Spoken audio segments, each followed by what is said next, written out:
Realme P3X ফোনটা কেনার জন্য প্রচুর কারণ হতে পারে।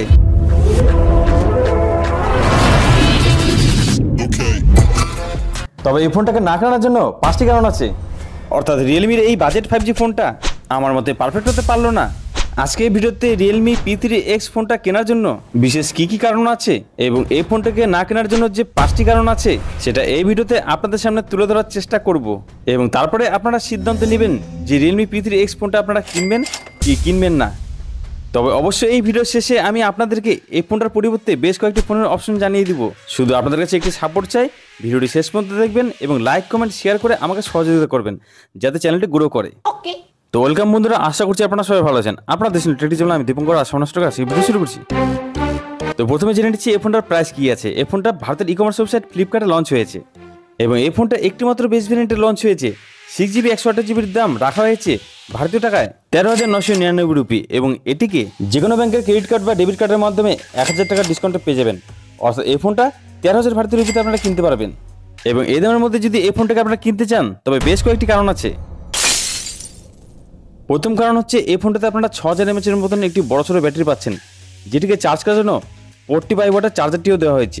অর্থাৎ ফোনটা সারাদিন চলবে এবং খুব দ্রুত চার্জ হবে। আর এই ফোনটাকে কেনার জন্য দ্বিতীয় কারণটি হচ্ছে এর প্রসেসর। এখানে 6 ন্যানোমিটার বেস করে তৈরি মিডিয়াটেক ডায়মেনসিটি 6400 মতন একটি নতুন প্রসেসর ইউজ করা হয়েছে এবং এখানে অনুরোধ করে আমরা 4,500 টাকার মতন পেয়ে যাচ্ছি। অর্থাৎ ফ্রি ফায়ার পাবজির মতন গেমগুলোকে আপনারা নর্মাল ফ্রেম রেট এবং নর্মাল কোয়ালিটিতে অনায়াসে খেলতে পারবেন, তবে মাল্টিটাস্ক করতে কোনো সমস্যা হবে না। আর এই ফোনটা কেনার জন্য যে তৃতীয় কারণটি হচ্ছে সেটা হলো এখানে আপনারা 120Hz high refresh rate display পেয়ে যাচ্ছেন, যেখানে 950 নিট স্পিড ব্রাইটনেস পেয়ে যাচ্ছেন। মানে ঘরে বাইরে ডিসপ্লেতে কন্টেন্ট দেখতে কোনো সমস্যা হবে না। ডিসপ্লেটি অবশ্যই 5 রাখা হয়েছে, তবে ডিসপ্লেতে কিছু কম্প্রোমাইজ করা হয়েছে, সেটা আমরা পরে বলবো। আর এই ফোনটা কেনার যে 4 নম্বর কারণটি আছে সেটা হচ্ছে এর ডিজাইন এবং লুকস। এখানে প্রিমিয়াম ভেগান লেদারের ডিজাইন দেওয়া হয়েছে এর ব্যাকটিতে, যেটি দেখতে খুব প্রিমিয়াম লাগছে আমার কাছে। চড়াতে ফোনটা যথেষ্ট সরু, 7.94 mm এর চড়া এবং ওজনে মাত্র 197 গ্রাম। মানে হাতে নিলে হ্যান্ড ফিলস এক্সপিরিয়েন্স খুব ভালো পেয়ে যাবেন। লুকসের ডিজাইনে ফোনটা খুব ভালো কাজ করেছে।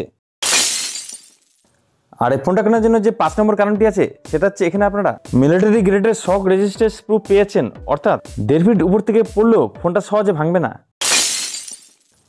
আর এই ফোনটা কেনার জন্য যে 6 নম্বর কারণটি আছে সেটা হচ্ছে এখানে IP69 রেটিং পাচ্ছেন। হ্যাঁ, এত কম দাম হলে ফোনটাতে IP69 রেটিং পাচ্ছেন।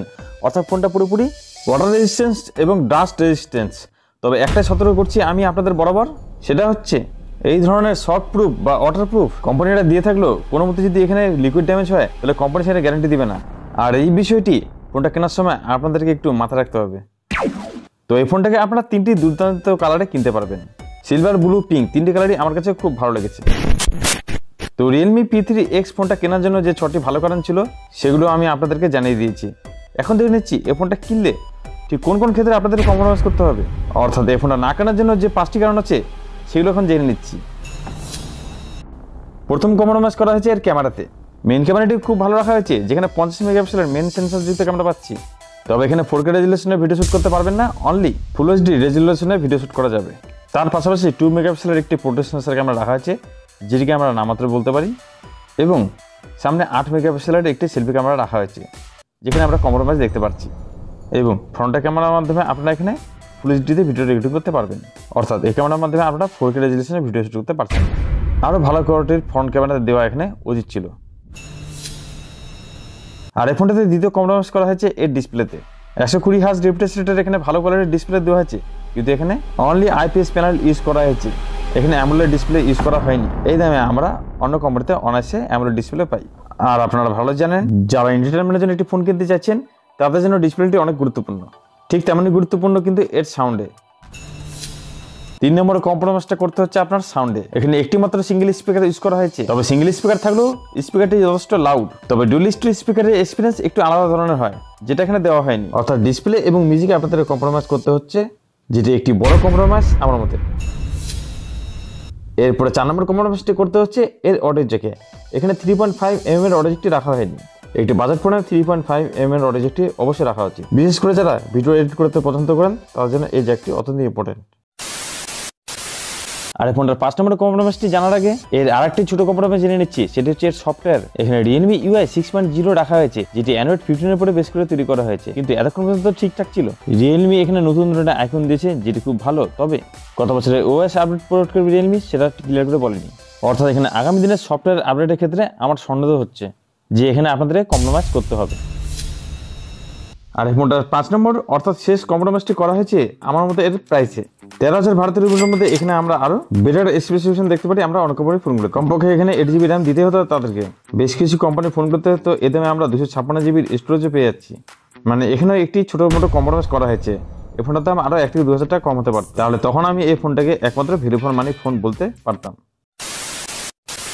তাহলে কথা হচ্ছে Realme P3X এই ফোনটা অ্যাকচুয়ালি কাদের জন্য তৈরি করা হয়েছে? শুধু কি জলার তলায় রেখে ফোনটাতে ফটো বা ভিডিও করবেন তার জন্য? মানে ওই IP69 রেটিং এর জন্য, যেখানে এই রেটিং এর কোনো গুরুত্বই নাই যদি আপনার ফোনটা লিকুইড ড্যামেজ হয়? তো জাস্ট এই প্রশ্নগুলো আপনারা নিজেদের মনকে করবেন এবং তারপরে সিদ্ধান্ত নেবেন যে Realme P3X ফোনটা আপনারা কিনবেন কি কিনবেন না। তবে আমার মতে এই ফোনটা যদি আপনারা কিনতে না চান, তাহলে এর পরিবর্তে Realme একটু খুব ভালো ফোন আছে, যেখানে অ্যামোলেড ডিসপ্লে পাচ্ছেন এবং IP64 এর রেটিং তো পাচ্ছেন, সেটা হচ্ছে Realme P1। তাহলে Realme ফোন পছন্দ হলে আপনারা অনায়াসে Realme P1 ফোনটাকে কিনতে পারেন। আর এদের মধ্যে Poco M7 Pro 5G এই ফোনটাও কিন্তু খুব ভালো ফোন, সেটা আপনারা দেখতে পারেন। তো বন্ধুরা, আজকে ভিডিওটি যদি আপনাদের ভালো লেগে থাকে তাহলে অবশ্যই এটা লাইক করতে পারেন এবং আপনাদের কোনো মতামত থাকলে কমেন্ট করে জানাতে পারেন। আর এই ধরনের টেক রিলেটেড ভিডিও পছন্দ হলে টেকটিস বাংলা চ্যানেলটিকে ফলো বা সাবস্ক্রাইব করে যেতে পারেন। তো আজকে ভিডিওটি এখানে রাখছি বন্ধুরা, দেখা হবে আপনাদের সাথে নেক্সট ভিডিওতে। টাটা।